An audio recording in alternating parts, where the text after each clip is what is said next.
عورت خوش نصیب ہے جس کا خاوند 5 وقت کعبے کے سامنے کھڑے ہو کر اس کے لیے دعا کرتا ہے. خوش نصیب تو ہے، لیکن ایک میری بیٹی ایک مسئلہ سمجھ لیں کہ ایک صحابی رضی اللہ تعالی عنہ حضرت ابی الدرداء رضی اللہ صحابی کے گھر میں گئے تو دیکھا کہ اس کی بیوی جو ہے نا اجڑی پجڑی ہے، کوئی نہ لباس نہ کپڑے کا خیال نہ کوئی بالوں کا خیال نہ کوئی چیز. تو وہ حیران ہو گئے. انہوں نے کہا کیا بیبی بہن کیا ہو گیا، تم اتنی اجڑی پجڑی کیوں ہو؟ انہوں نے کہا لیس لاخی کا حاجت، تمہارے بھائی کو عورت کی غرض ہی نہیں ہے، ضرورت ہی نہیں ہے، تو میں کس کے لیے بنوں سنبھلوں؟ انہوں نے کہا کیا مطلب؟ انہوں نے کہا ساری رات نماز میں کھڑے رہتے ہیں، دن کو روزے کے ساتھ سوتے رہتے ہیں.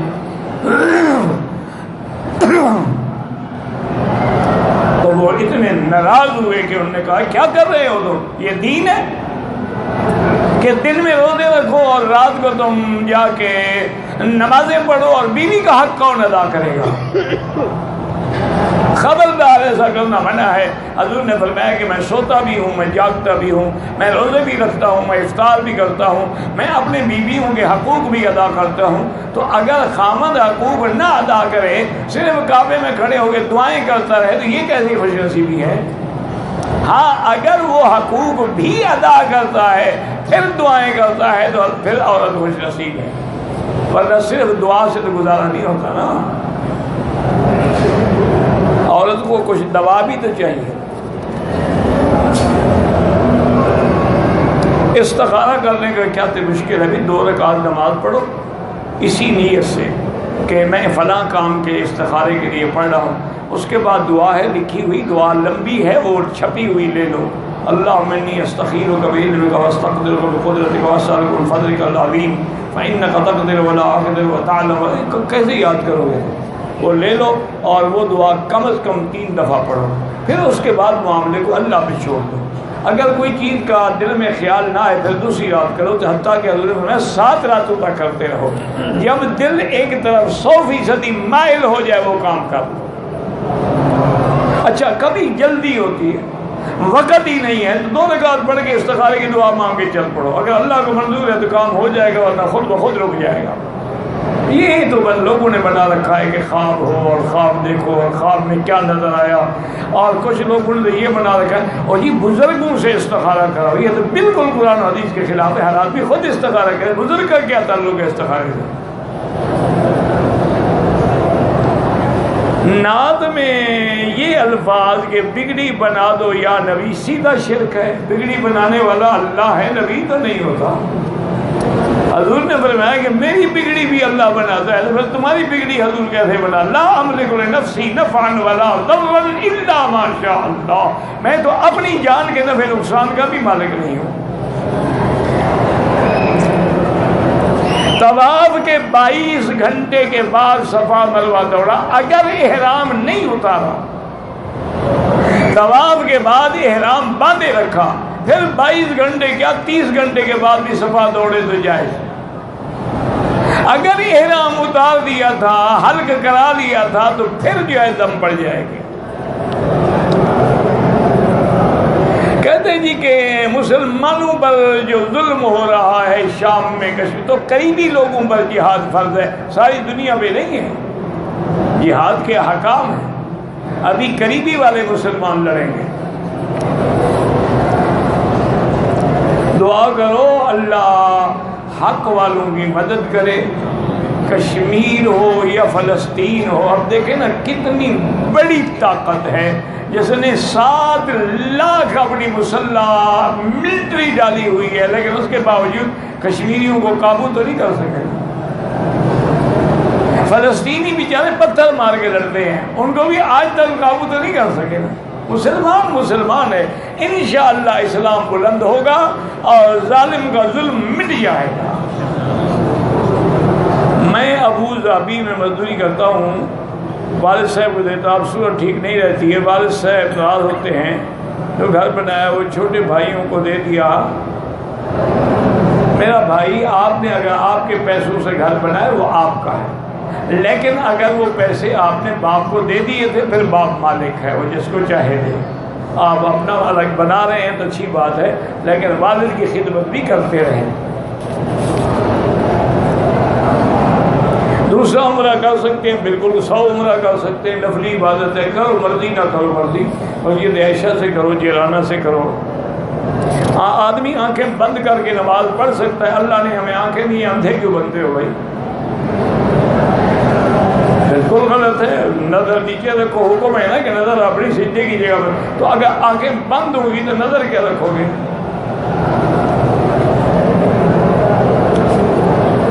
عمرہ کرنے کے بعد اپنے ملک جانا ہے، بالکل جائیں، اجازت لینے کی اجازت کیا ہے؟ یعنی کوئی بکری ذبح کرو گے اجازت کے لیے؟ عمرے میں طواف الوداع واجب ہی نہیں ہوتا، کر لو تو مرضی ہے، نہ کرو تو مرضی۔ زمزم میں چائے بنا سکتے ہیں، بالکل بنا سکتے ہیں، لیکن اگر دوسرا پانی ملے تو علماء نے لکھا ادب یہ ہے کہ نہ بنائیں، ورنہ تو پانی ہے، جائز ہے، چائے بنائیں، کھانا بنائیں۔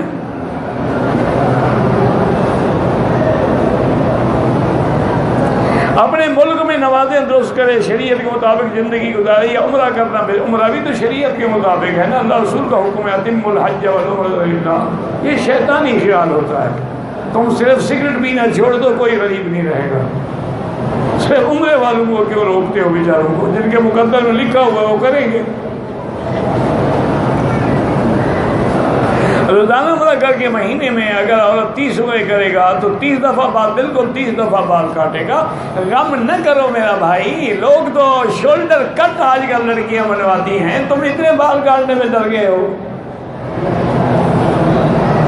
کوئی فکر نہ کرو، بال بڑھ جائیں گے، پھر اس کے سرے جب ٹھیک ہو جائیں گے نا تو بالکل ان میں پھر انشاءاللہ طاقت آ جائے گی۔ ہماری واپسی ہے سب کے لیے، ہم تو دعا کرتے ہیں، آپ کریں نہ کریں۔ سنت مؤکدہ غیر مؤکدہ کے پڑھنے میں کوئی فرق نہیں ہے۔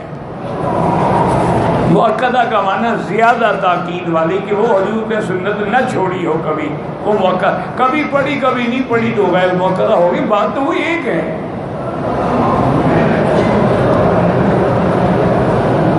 مسجد عائشہ سے عمرہ ہوتا ہے، دلیل کیا؟ یہی دلیل ہے کہ بی بی عائشہ نے وہاں سے عمرہ کیا ہے۔ حضور نے حکم دیا، بی بی عائشہ نے عمرہ کیا، ہم تو حضور کے بھی غلام، بی بی عائشہ کے بھی غلام، تم نہیں مانتے نہ مانو۔ اس سے بڑی دلیل کیا ہوگی؟ یہ نہیں کہا حضور نے کہ عائشہ صرف تمہارے لیے اور کسی کے لیے نہیں ہے، اگر یہ کہتے تو اور کوئی بھی نہ کرتا۔ احرام کی حالت میں غلاف کعبہ کا بوسہ ہاتھ لگانا منع ہے۔ عمرہ کرنے کے لیے آئے، پھر دوسرا عمرے کے لیے احرام مسجد عائشہ سے باندھیں، جیرانہ سے باندھیں۔ حرم شریف اور مسجد نبوی میں بھی نماز قصر پڑھیں گے، اگر اکیلے پڑھیں، امام مقیم ہے تو امام کے تابع ہو، پھر پوری پڑھو گے۔ اگر پیشاب کی بیماری ہے، قطرہ گرتا ہے، تو ہر نماز کے لیے نیا وضو کریں اور نیچے انڈر ویئر رکھیں اور اس کو بھی دھو لیا کریں۔ طواف کا ثواب ایسے ہوتا ہے جیسے کہ ایک غلام کو خرید کر کے آزاد کیا جائے۔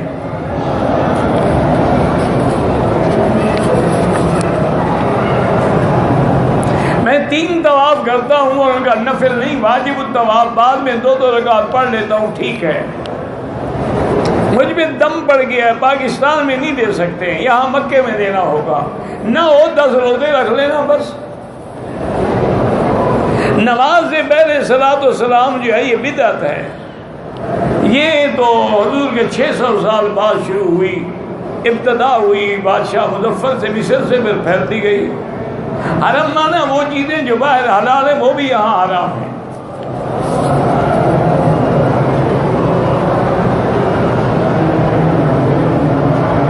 ایک آدمی قرآن سب سے بہتر پڑھتا ہے لیکن داڑھی نہیں ہے تو اس کے پیچھے نماز نہ پڑھے۔ قرآن بہتر جانتا، داڑھی نہ رکھ لیتا۔ قرآن میں نہیں ہے ما آتاکم الرسول فخذوہ وما نہاکم عنہ فانتہوا۔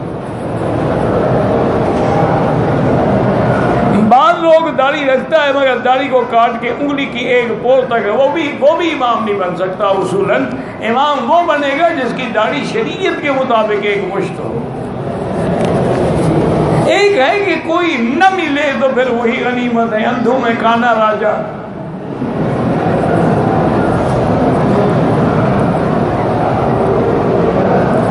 جہاد وہی ہے جو شریعت اسلامی کے احکام اور امیر المومنین کی اطاعت میں کیا جائے۔ احرام کھول کے کپڑے پہن لیے، سر منڈانا بھول گیا، بعد میں یاد ہے، اگر پھر جلدی منڈا ڈالا ہے تو کوئی دم نہیں، اگر ایک دن گزر گیا تو دم ہے۔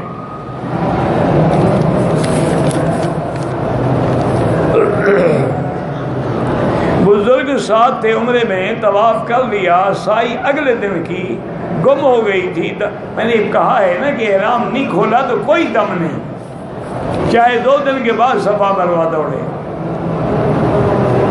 طواف کے پہلے چکر میں مقام ابراہیم تک استباع یعنی کندھا نکالنا بھول گیا، پھر کوئی بات نہیں۔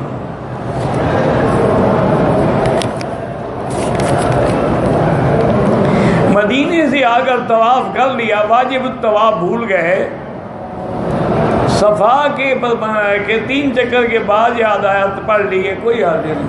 ویسے پوری صفا دوڑ کے بعد میں بھی پڑھ سکتے تھے، کوئی ضروری نہیں کہ 3 چکروں کے بعد وہی پہلے کھڑے ہو کے پڑھو۔ کہتا ہے جی پتہ نہیں کیا ہے، حلالے کا حکم قرآن سے ثابت ہے کہ نہیں؟ بالکل ثابت ہے۔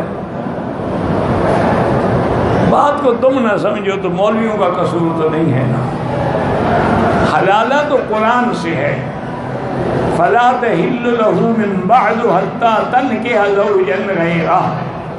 لیکن یہ جو حلالہ ہمارے لوگ کراتے ہیں کہ کسی دوست کو یا بھائی کو تیار کر لیا کہ میری بیوی سے نکاح کر لو، 1 رات تم استعمال کر لو، کل کو تم طلاق دے دینا، یہ اس میں اللہ کے نبی نے لعنت بھیجی کہ لعن اللہ المحلل والمحلل له۔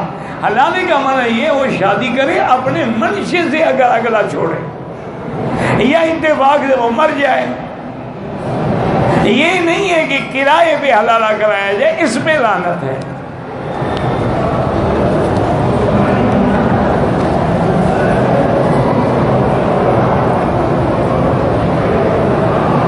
بہرحال کوئی آدمی حنفی کو برا کہتا ہے، اللہ ہدایت دے۔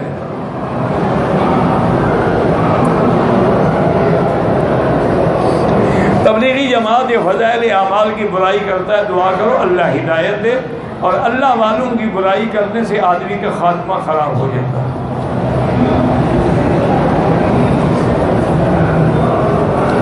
کہتے ہیں جی کہ پولیو کا قطرہ پلانا روح شرع کیسے ہے؟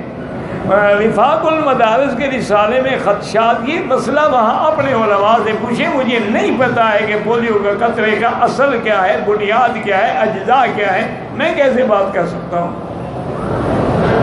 اگر کوئی اجزاء حرام بھی ہو، علاج میں تو جائز ہے نا بھئی، حالت اضطرار میں تم پولیو کے قطرے نہ پلاؤ، بچے ٹیڑھے میڑھے پیدا ہوں، لنگڑے پیدا ہوں، وہ ٹھیک ہے، تو بغیر اگر علاج میں کوئی چیز اندر حرام بھی آ گئی ہے وہ بھی جائز ہو جاتی ہے، لیکن فتویٰ لینا ہے تو اپنے علماء سے لو، میں جانتا نہیں۔ سلفی مذہب والے کسی ائمہ پہ لعنت نہیں کرتے، غلط بات ہے، جو کرتا ہے وہ سلفی نہیں ہے۔ اصل اسلاف تو ائمہ ہیں جو تابعین کے زمانے سے چلے آ رہے ہیں۔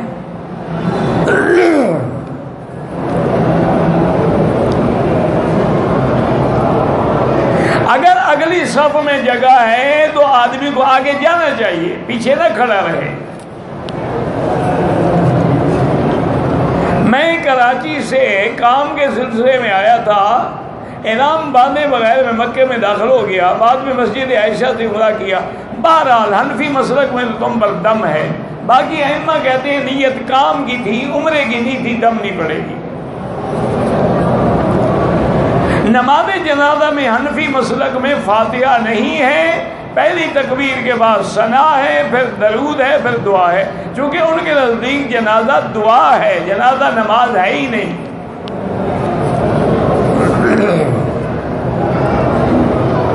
مدینہ منورہ میں 40 نمازیں پڑھنا فضیلت ہے کہ جس کو اللہ نصیب کر دے، اللہ اس کو جہنم کی آگ سے اور نفاق کی بیماری سے بری کر دیں گے۔ نہ پڑھے تو کوئی مسئلہ نہیں، زیارت ہو جائے گی۔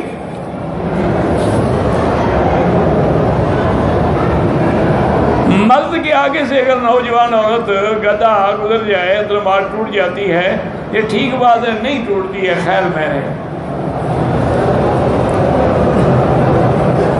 کہتے ہیں کہ عبد القادر جیلانی شیئا للہ کا جو بنا کے دے یہ تو شرک ہے۔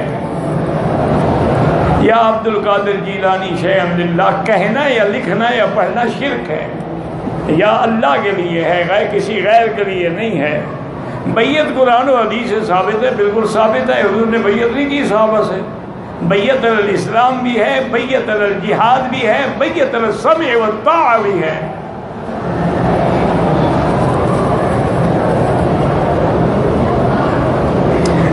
افضل یہی ہے کہ یا اللہ کہیں، خدا ترجمہ تو ہے لیکن لفظ اصل جو ہے وہ اللہ ہے۔ محرم اگر احرام والا صفا مروہ دوڑنے کے بعد اپنے سر پہ خود اس طرح پھیر لے جائز ہے۔ اگر کسی موذی جانور کو مارنا چاہا لیکن وہ نکل گیا تب بھی کوئی حرج نہیں، مر جاتا تب بھی کوئی حرج نہیں۔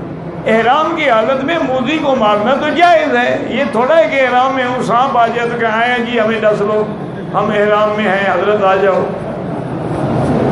یہ کہاں لکھا ہوا ہے؟ احرام کے اندر سب سے پہلے عمرے میں احرام، نیت، طواف، طواف کے بعد صفا، صفا کے بعد حلق۔ مسکین کے حقوق یہ ہیں، اس کی مدد کرو۔ وَيَطْعِمُونَ الطَّعَامَ عَلَىٰ حُبِّهِ مِسْكِينًا وَيَتِيمًا وَأَسِيرًا، قرآن میں ہے۔ طواف کے دوران اگر جوتے اٹھا کے طواف کرے وہ بھی جائز ہے۔ اگر وضو کے بعد قطرہ آ جائے، وضو ٹوٹ گیا، اسلام کی روشنی میں مسکین کے حقوق یہی ہے نا، اس کو کھانا دو، کپڑا دو، محتاج ہے اس کی اعانت کرو۔ وَابْتَغُوا إِلَيْهِ الْوَسِيلَہ کا معنی آگے موجود ہے، جاہدوا فی سبیل اللہ کے راستے میں جہاد کرو، یہ وسیلہ ہے۔ یہ نہیں ہے کہ کسی بندے کو وسیلہ پکڑو۔ جنازے میں عورت پڑھنا پتہ نہیں کیا لکھا ہے، جنازے میں سورت پڑھنا، سورت تو ہوتی نہیں جنازے میں، وہ دعا ہوتی ہے۔ یہاں جو امام جنازہ پڑھاتے ہیں بالغ بھی ہوتے ہیں، نابالغ بھی، لڑکا بھی لڑکی بھی، تو دعا ساری دعا ایک ہی کافی ہے، اللہم اغفر لحینا ومیتنا وشاہدنا وغائبنا وذکرنا وانثانا، سب کے لیے آ گئی۔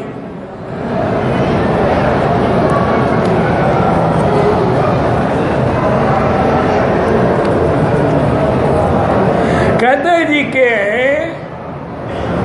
کہتے ہیں کہ ہمارے یہاں سب غیر مقلد، یہاں کوئی غیر مقلد نہیں ہے، الحمدللہ یہاں فقہ حنبلی ہے۔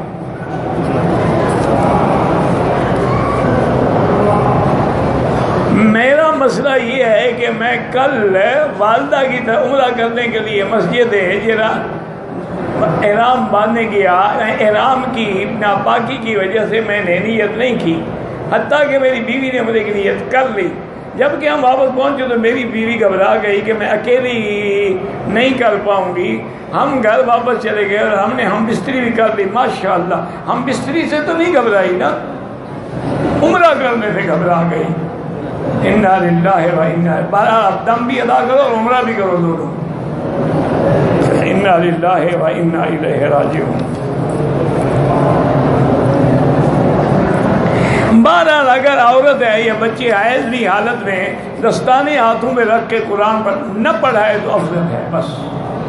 وہ تو علماء نے لکھا ہے کہ بیچاری استاد ہے، نہ جائے 8 دن تو اس کو تو مدرسے سے بھی نکال دیں گے، تو وہ دستان تاکہ قرآن کو ہاتھ نہ لگے ویسے ہاتھ پہ رکھتی رہے، پڑھے نہیں۔ کوئی آیت کا ایک لفظ بتا دیا تاکہ لڑکیاں پڑھتی رہیں، ان کو کنٹرول کرتی رہے۔ یا محمد کہنا بالکل منع ہے۔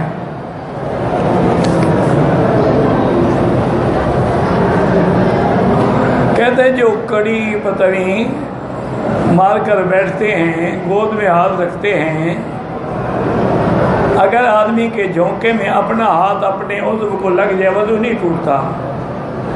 گاڑی میں جا رہے ہیں، بغیر ٹیک لگائے نیند کے جھونکے آئیں وہ بھی وضو نہیں ٹوٹتا، لیکن ٹیک لگائے تو پھر ٹوٹ جاتا ہے۔ عمرے میں ہم کن کن چیزوں سے دم واجب، جب واجب چھوڑو گے تو دم پڑ جائے گا۔ اگر کوئی بندہ کہے کہ میں صرف قرآن و حدیث کو مانتا ہوں، شکر کرو جو قرآن و حدیث کو تو مانتا ہے نا، اسی قرآن و حدیث کے اندر یہ حکم ہے کہ یا ایھا الذین آمنوا اتقوا اللہ وکونوا مع الصادقین، اسی قرآن میں یہ حکم ہے اطیعوا اللہ واطیعوا الرسول واولی الامر منکم۔ اولی الامر تو علماء ہوتے ہیں نا۔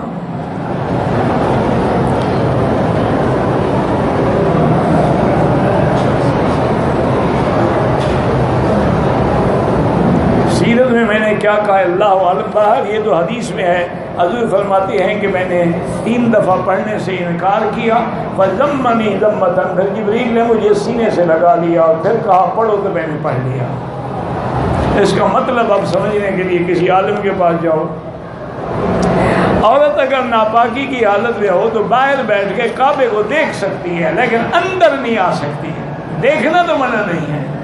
واللہ اعلم۔ اللہم صلی علی سیدنا محمد وعلی آل سیدنا محمد وبارک وسلم۔